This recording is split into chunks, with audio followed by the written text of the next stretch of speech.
બનાસકાંઠા જિલ્લો એટલે કે દેવોની ભૂમિ અને તેમાં પણ ધાનેરાનું મહત્વ વિશેષ છે.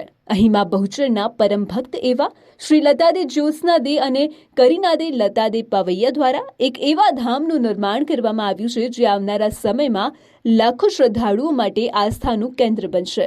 આ મંદિરની ભવ્યતા જોતા જ આંખો ઠરે છે.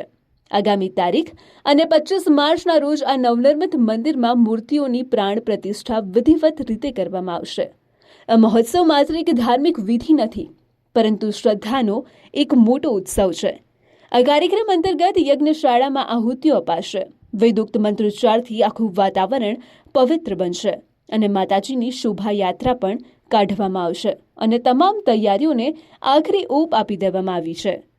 માતાજી શ્રી લતાદે જ્યોત્સનાદે અને કરીનાદે લતાદે પવૈયા તરફથી સમગ્ર ધર્મપ્રેમી જનતાએ આ પાવન અવસરમાં સહભાગી થવા માટે ભાવભર્યું આમંત્રણ પાઠવવામાં આવ્યું છે.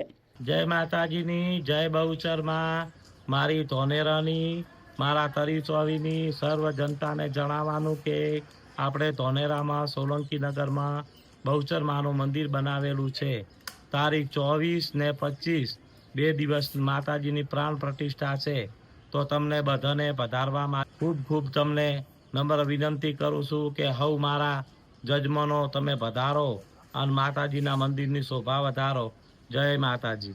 આ પ્રસંગે અનેક સંતો, મહંતો અને રાજકીય તેમજ સામાજિક અગ્રણીઓ પણ ઉપસ્થિત રહીને મા બહુચરના આશીર્વાદ મેળવશે. રાત્રિના સમયે ડાયરા અને ભક્તિ સંગીતના કાર્યક્રમો પણ આ ઉત્સવની રોનક વધારશે. જ્યારે મા બહુચર બિરાજમાન થવાના હોય ત્યારે ભક્તોના હૈયામાં હરખ માતો નથી. Suresh Galchar, DNR news.